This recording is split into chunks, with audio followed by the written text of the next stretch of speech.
Oh, what's going on, guys? Duelim here, back again with another video. And today, we're going to be talking about Dark Dimension 7, who I'm going to be taking, and the plan for the future, because obviously, I'm not a massive spender, and I want you guys to be able to make a plan now, but also be able to adapt that plan, and the best ways to adapt that plan are going to be all in this video. So if you're ready, let's get into it.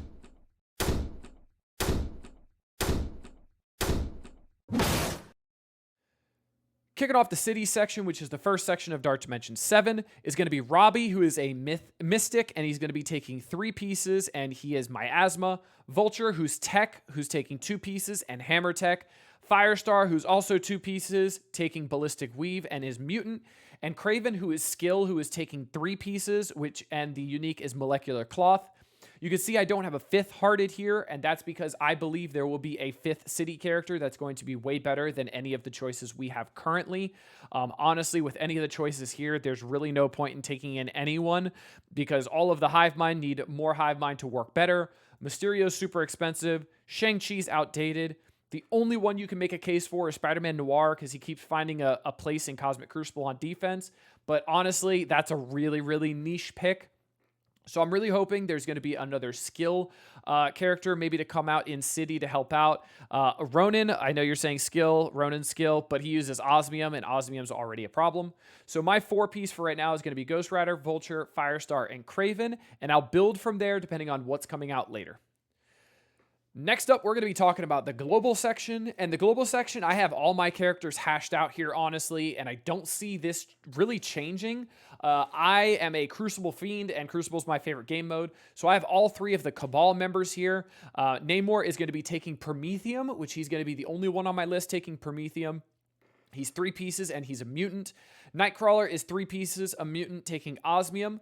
I prefer him over Gambit because I think Nightcrawler has more longevity than Gambit does, honestly. And his kit is just way better for plug and play because of the charge mechanic, his ult hitting everybody. I think Nightcrawler is an objectively better pick than Gambit, in my opinion, and they both use the same unique. You can only pick one because we have Vol later and Nova using Osmium as well, so you can't pick both. Black Knight, honestly, he's going to be absolutely terrible in Dark Dimension 7, but he's such a good character outside of Dark Dimension 7 that it's a no-brainer to take him because he's going to help your roster so much. He's also going to be the only character taking arcane magic as well, other than Mephisto when you unlock him, but you should have those left over once you're done with Dark Dimension 7 for your first run. And then Black Knight's going to be skill as well, only taking 3 pieces, so he's a good economical pick because skill is what we're going to be lowest on. Next up is going to be Leader, and he's going to be a bio taking gamma radiation, and he's also going to be 3 pieces. Do I think he's the best pick? Not really. His cooldowns are pretty low, though, and he is a pretty decent support character to help bolster his teammates. Also, Cosmic Crucible, so I'm going to get a lot of use out of him for a long time, and I feel like he's going to be a great plug-and-play character with the Cabal team and adding 2 more villains for a while. And that goes the same for Iron Patriot. Iron Patriot's going to be one of the bigger damages of your DD7 run. He's also going to be taking Titanium Alloy, and he's the only person on this list taking that unique because I'm not going to be taking Doc Ock because tech is just in too much demand in other sections. So Iron Patriot's going to be great. He's also a tech character, and he's going to be taking 3 pieces total, which is a nice balance for our global section. Next up is going to be my Cosmic section, and it's going to be the only 3 that I have slotted right now is going to be Vol. She is going to take, or he or they is going to take Osmium. They're 3 pieces, and Mystic. Kang, who's going to also be 3 pieces. Tech taking Quantum Energy, and then Void Knight taking 3 pieces. He's going to be taking Alien Spores, and he's also going to be 3 pieces of Bio. Vol is kind of a shoo-in here. Because of the callouts to Dark Dimension, and Vol just makes these nodes tolerable because I'm assuming these nodes are going to be pretty rough because they know we have Vol and Kang. Now, they did take 3 Mythics away from us when it comes to the Cosmic section, so we can't use Skrull, Kestrel, or Dormammu anymore, so they may make it a little bit easier. Honestly, out of these 3, the first one I drop is Vol because the Bifrost team is really starting to get old, and not needing Vol eventually, once the Bifrost team gets replaced, where are you using Vol a lot? Not many places other than some plug and play ability with Super Skrull to get an extra exposed out there. but nothing too crazy. It is an MSF original, though, so you could argue the fact that Scopely won't let Vol die, just like they haven't let Kestrel die. You never know, though. Kang, 1000%, 100%, absolutely going in my roster. Period, plain and simple. Kang is nuts. He gives 5% speed bar on spawn to on offense. He's always going to be great. He's a better Cable. He's so good. He is all of Masters of Evil and then Titania and 3 idiots that stand with him. He is an incredible character. Kang's a no-brainer. Void Knight, I also think, is an absolute no-brainer. He's going to be one of only 2 people on this list that are going to use Alien Spores, the other one being Super Scroll. He's also 3 pieces on bio, so not too expensive either. Void Knight is a shoo-in. He's going to be a great plug-and-play character for a long time because of his ult getting that 5,000% extra focus. So even when he gets power crept, he's still going to be able to land those early ability blocks on tunes when you need him to at a speed of 140 for his first turn. Other options for Cosmic, honestly, I see people recommending Deathpool, but the problem is if you recommend Deathpool and you have Doom and you have Dormammu and you have Robbie, that's a lot of freaking miasma. That's like 72 miasma. And if you're flush with miasma, then hey, throw Deathpool in here. If not, the other options, economical option is Gamora, because she's also Prometheum, who the only other person on my list that takes it is Namor. And the only other options that I can see, if you have a lot of Mystic gear, is the Eternals. Cersei and Icarus. Icarus takes Astral Energy, and the only other person on my list that takes Astral is going to be Apoc in the Mythic section, so all the way at the end. And then Cersei takes Uru, which is going to be taken by nobody else on my list. So honestly, they're an option. The problem is it would bump up my Mystic counter to 19 characters, 19 slots that need Mystic, which would be a lot. But you wouldn't need anybody in Legendary as Mystic, and then you'd just be waiting at the doors of Mythic. It all depends where you're at, though, but I want to put them on your radar. They absolutely are an option. Other than that, I'd say just wait for more Cosmic characters to come out and use those. Next up, we've got the Legendary section, and I have Nova, who's going to be Bio and taking Osmium, and he's going to be 3 pieces. Black Cat, who's going to be Skill, taking Luminium and going to be 3 pieces. Omega Red, who's Mutant, going to be taking 3 pieces, and Carbonadium. And then Green Goblin Classic, who is Tech, 3 pieces, and will be taking the superior, the Augmented Oz formula, whatever it's called now. I know they changed it. This is my current 4-man spread, and then the 5th is going to be whatever Legendary is going to be on the Mercs for Hire, Mercs for Money team with Panda Pool, whatever they announced, whatever it was.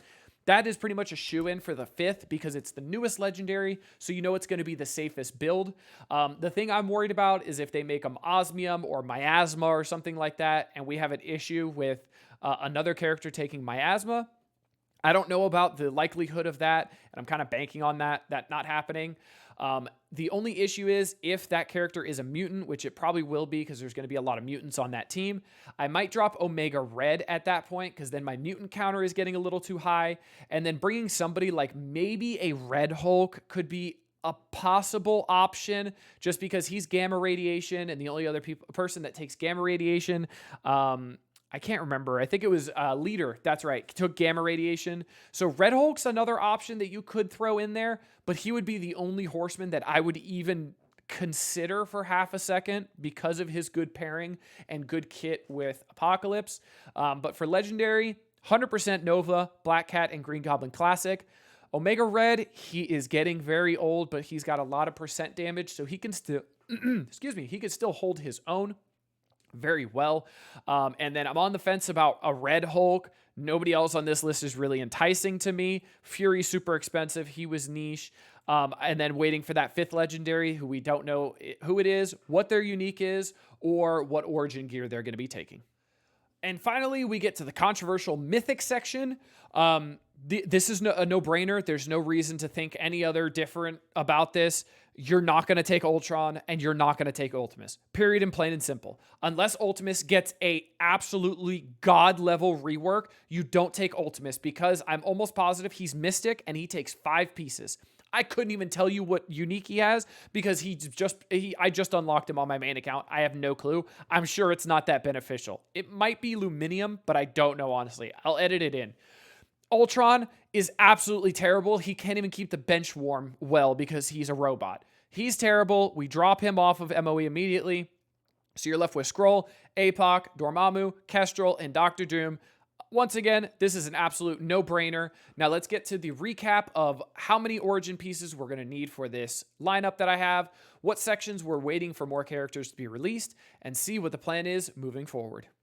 To sum it all up, we've got the totals here. As you can see, I have Mystic is going to be 13, Tech is going to be 14, Mutant is 16, Bio is 14, and Skill is 11. So that's going to be how many slots are going to be taken by the roster I have currently chosen. Obviously, we still need to fill in slots for 1 for City, 2 for Cosmic, and 1 for Legendary. So having this template in your head, knowing, hey, if we get 2 skill characters that are good for 1 for City and 1 for Legendary, it's no issue because skill is the lowest right now. But if we get 2 of them being good for Mutant, you may want to pump the brakes and build somebody else or change the plan up a little bit. And then the only uniques that we need to bookmark are going to be Miasma, because you're going to be using 3 characters worth in Robbie, Dorm, and Doom. Osmium, which is going to be Nightcrawler, Vol, and Nova. And then Alien Spores, which is going to be Void Knight and Super Skrull. That's it, though. The rest of the uniques are only 18 uniques total, which is not bad at all. And the only other thing that you're going to need to look out for is making sure you're getting those mini uniques. So that's going to be the biggest bottleneck. So if you're going to use my planner, make sure you're buying all of the mutant and making sure that you have a decent amount of bio and tech. You could probably pump the brakes on the skills uniques a little bit just because this is the lowest number. But obviously, we have 4 characters that are not slotted right now and don't know what they're going to be, because in about 4 or 6 months' time, once they become available, whoever they're going to be, these numbers are obviously going to go a lot higher. So be wary of what you're buying and be smart with your gold, because I promise if you're buying the whole store like I am, you're going to be going broke really quickly. That's going to be it for this one, guys. That's my plan for Dark Dimension 7 as it sits right now. Don't forget, we still have 4 characters that we need to slot, so make sure you're keeping an eye out on new characters that are going to be possibly good in Dark Dimension 7, or good in a lot of different game modes where they're going to be good enough just to take to Dark Dimension 7, even if they're going to be as useless as Black Knight is. And make sure you guys bookmark those uniques that you're going to need when it comes to Osmium, Alien Spores, and Miasma. But until next time, this has been Duelim. Later, y'all.